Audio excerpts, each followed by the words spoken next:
Matthew Bates with Movement Mortgage, and Matthew is one of our preferred lenders. He is a loan officer with Movement Mortgage, and today we're talking about the importance of getting an underwritten approval before shopping. So before Matt dives into this, as a real estate agent out there with buyers in this seller's market, okay, you want to make sure that your buyers are as pre-qualified as possible. So this is like a pre-qualification supercharged.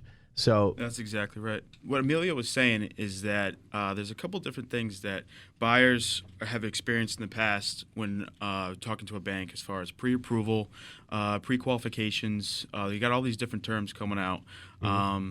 Underwriting approvals, what's the difference? What does it mean? Are they all the same?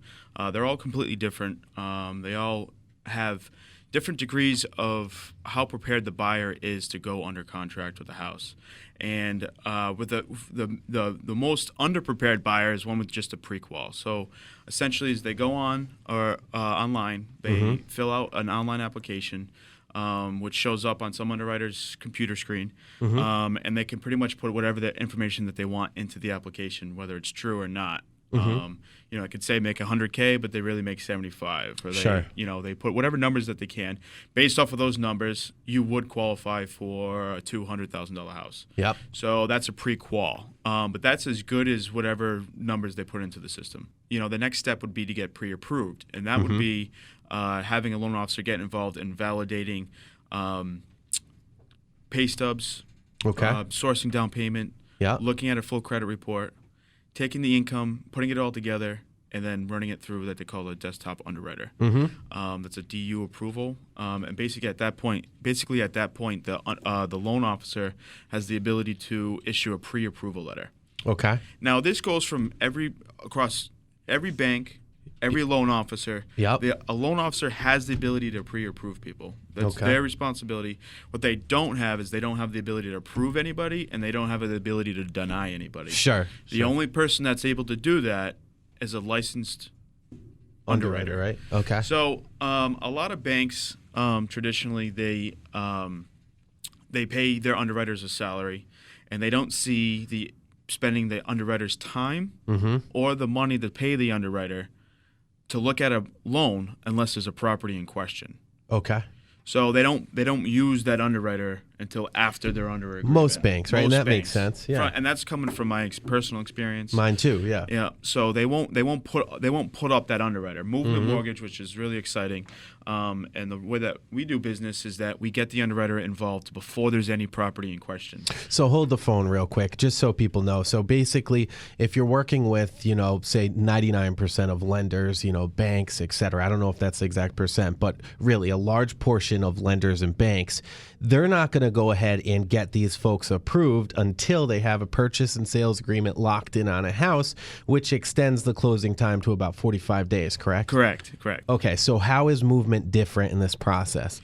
So we want to get the buyer as prepared as possible with an underwriting approval, not a pre-approval, not a pre-qualification. So it's solid. It's solid. They have an underwriter who is licensed by the government, who follows all the regulations, says they have the ability to borrow money and repay it back in the time that they're asking to pay it back. 15-year mortgage, 20-year mortgage, 30-year mortgage. They have the ability to borrow the money that they're asking, and they have the ability to put an offer in with an approval.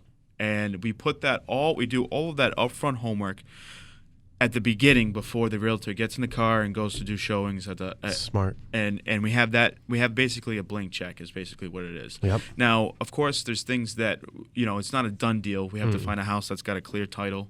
It's appraised for the amount that you're buying it for. And we have to do all of those things that have to do with the property. Yep. But that doesn't infringe on the buyer's ability to borrow the money. So at that point, it takes the ability to get financing out of the way, and it lets the realtor just focus on finding the right house for the buyer. That's awesome. So now, does that apply to FHA, Federal Housing Administration? Does it apply to veterans? It basically applies to Fannie and Freddie, so conventional mortgages. Okay, so 3%, 5%, 10%, 20%. Yep. Okay.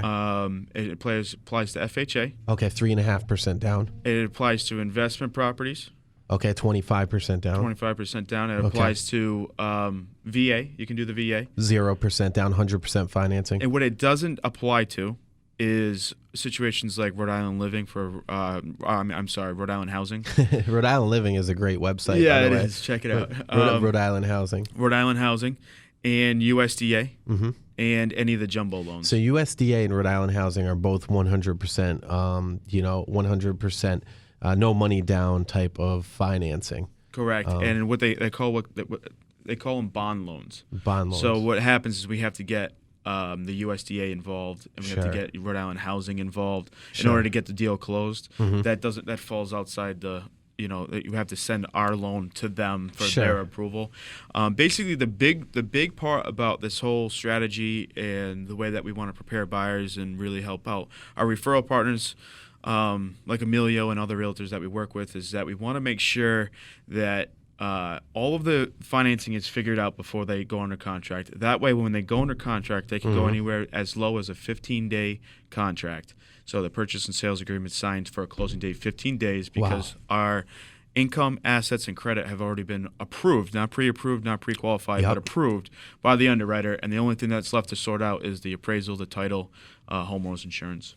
As a real estate agent, these buyers that you're showing around, you're working really, really hard for, and you're going on a contract, and you're making offers here, you're making offers there, you're spending, you're excited about it just as much as they're excited about it. But if they haven't gotten all of this homework done when it comes to financing before they go under contract, then they're not as serious as you are, the person working for them. Yeah. So, why invest time and energy into somebody that's not willing to provide all the documents that I'm asking? That it's not any different than any other mortgage company. It's all, in fact, it's all the same. In fact, some of them, it is actually a lot easier than some other mortgage companies due to another conversation about overlays and whatnot. But we actually do a really good job of packaging it up and tell them exactly what's going to need it for that commitment, that underwriting approval, TBD commitment letter, to be determined for the property address. But we package it, we send it to them. If they're not willing to get all that stuff done, then maybe you should be working with somebody that is. Yeah. And we let you know that.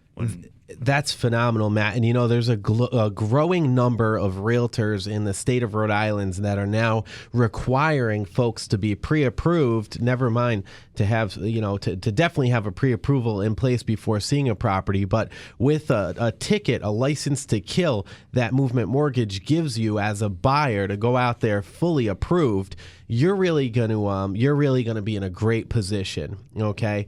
And like I said, really, you can call a million realtors off of Zillow, and they'll take you around. They'll show you around without a pre-approval letter or anything. They won't even give you a buyer consultation. Well, that's crazy, because there's about 20% of realtors that I've seen that are strong professionals that know what they're doing, that'll sit down with you, that'll go through a consultation, and they'll put you in an agency agreement because they're watching your back, and it's a commitment to you, to them as well. So, I'm always blessed when I get an A+ buyer. I get really excited about it. I want to do a good job for them. They get a great rate, all of the cool things. But not every buyer is A+. A lot of buyers are between C and B, and there's some issues right there that we don't want to figure out after they're under agreement and they're under the gun to get to a closing. We want to figure that out before you go and do it. Totally. So that way everything is smooth at the closing table and everybody's all smiles. The worst thing you can do as a buyer, by the way, is not get this stuff done up front. And if you're working with somebody that hasn't had you get this stuff done up front, what isn't going to get done in the back end? Okay, you've got to. Real estate is a huge topic, and look, we're running out of time in this segment, so we gotta jet to a quick commercial break. But we want you to stay tuned. Listen, if you want to get a hold of Matt Bates, he's one of the best in the business. We send a ton of clients to Matt Bates with Movement Mortgage. Give him a call today, 401-266-4416. Again, that's 401-266-4416. 4416, and don't forget to check him out on the roundtableradio.com under expert contributors section. Okay. And check out my website, the RIMortgageguide.com. The RIMortgageguide.com.